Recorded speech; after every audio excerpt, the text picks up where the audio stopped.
So what you typically find of how we write Newton's first law, we use the first symbol of Newton, we use all of it, and then L.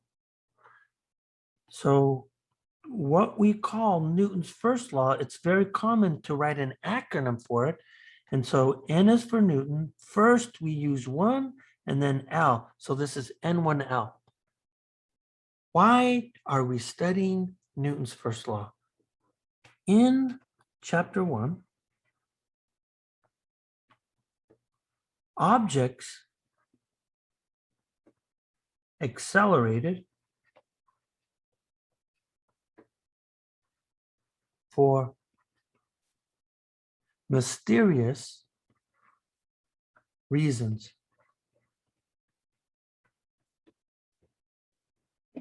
In other words, we were never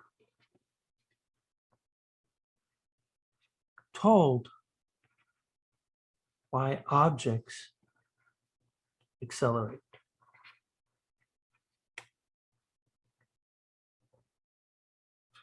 And so what we need to do here is that we essentially have to define what we mean by constant velocity.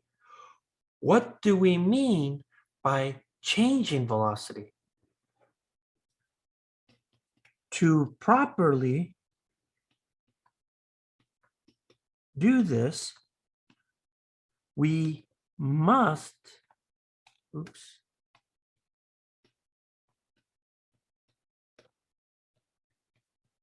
find when something moves at constant velocity first. And so this chapter is about making that distinction. And it seems like that's kind of an easy distinction. It turns out that it's not. It's actually at the core of Newton's laws. Newton's laws describes all of motion.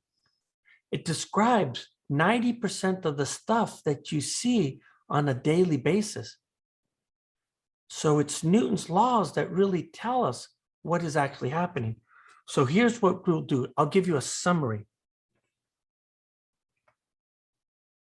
And the reason why I call this a summary here is that you're going to have to, I want you to see where we're going. So there's a very distinct line between constant velocity and changing velocity. So if I have a situation of constant velocity, we already know what that means. That means that acceleration is 0. And it turns out when we write something that is constant velocity or 0 acceleration, we call this force-free motion. And for very, very good reason. And this is a complicated thing, but I'm just going to say it anyways. It means that there's this thing called the net force. And this net force is equal to 0. So the word force is too vague. Net force is precisely what we need. So if I'm at constant velocity, we are in force-free motion, which means that this thing called the net force is equal to 0, and that tells us that the acceleration is 0. Now, there's a line drawn in the sand. There's a very, very, very clear separation. And it's Newton's laws that really separate it. And what it says here is that if I have now changing velocity, And we know up to this point that the reason why we're changing velocity here is that we must be what? Speeding up, slowing down, or turning. If you are doing any of these three things here, you are not in force-free motion. You are being forced to do that. You're in forced motion. And when you have forced motion, there's something very specific. When we look at this thing called the net force, this thing is not zero. So the way I could tell from accelerated motion versus zero acceleration motion is Newton's laws. So what we're finding here is that Newton's first law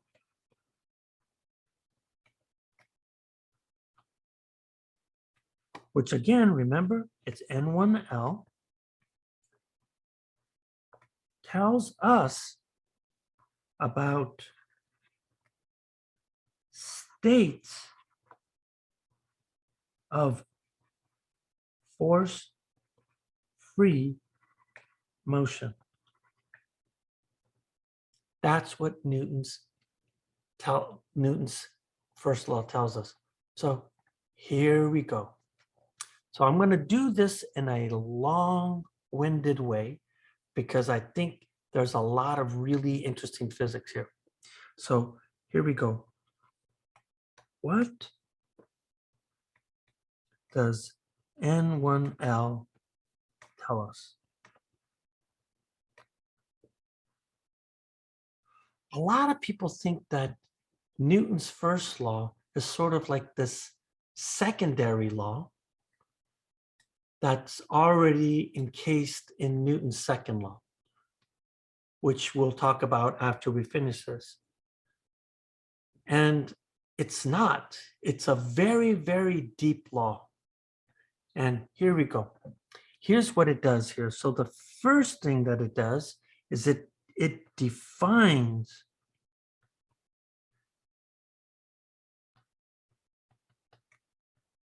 natural states of motion. What do I mean by natural states of motion? Well, when I say natural states of motion, what are the states of motion with zero acceleration? And what it says here is it says this, it says it really clear that if you have zero acceleration, you're at rest. If you have zero acceleration, you're moving at constant velocity. So if you're either at rest or constant velocity, then what it says here, it says that if you are in one of these states of motion, no net force is required to be in this state. So if you're at rest, there's no net force required for you to be there. And this is what's surprising. If you're moving at constant velocity, then you're in one of these states. So therefore, no net force is required to keep you in that state. That's a very subtle issue.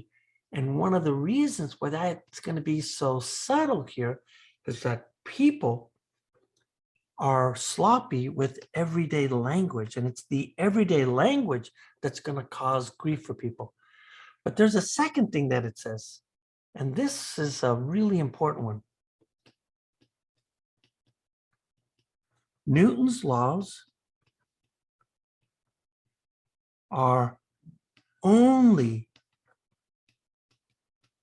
valid when the observer slash measurer.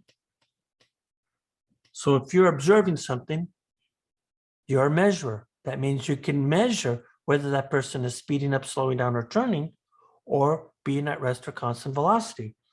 So when the observer slash measurer is in an inertial frame of reference, that's a lot of words right there. Newton's laws are only valid when the observer is in an inertial frame of reference. The word inertial goes all the way back to Newton. So what is inertial? And you gotta be really careful, because the old interpretation of this will say, oh, they'll say, oh, you mean inertia. And a lot of people say that inertia is about mass. I strongly disagree with this. This is what I say. When I say the word inertial, I mean rest. You're either in a state of rest or you're either in a state of constant velocity. So anytime you see the word inertial or even inertia, they mean rest or constant velocity. So here we go. What does this inertial frame of reference mean? So Newton's laws are valid if the observer, remember the observer is also the measurer, is either at rest or constant velocity.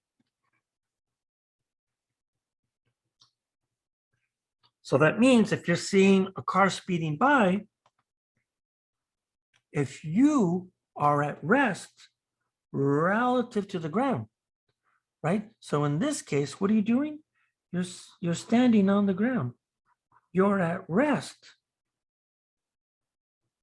right? You're at rest at the ground. So we say you're at rest relative to the ground.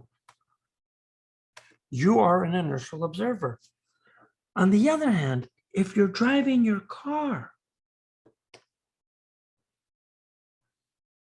okay, you're driving your car. So if I look at your car, okay, and in this car here, you're driving a blue car, right? So when I look at this observer, what you're seeing here is that as this car moves, it's got to be moving at what? It's moving at constant velocity relative to the ground. If you make measurements, then Newton's laws are valid for you. And I don't think I've said this yet. Newton's laws are the laws of common sense. Everything that you interpret today is because of Newton's laws. Newton's laws are known as the law of common sense. If you're not in this state, if you are not at rest / constant velocity, then wait, let me be careful. If you're not at rest or constant velocity, what does that mean again? That means speeding up, slowing down, or turning. If you're doing one of these things, you are not at rest and you're not at constant velocity, then Newton's laws are not valid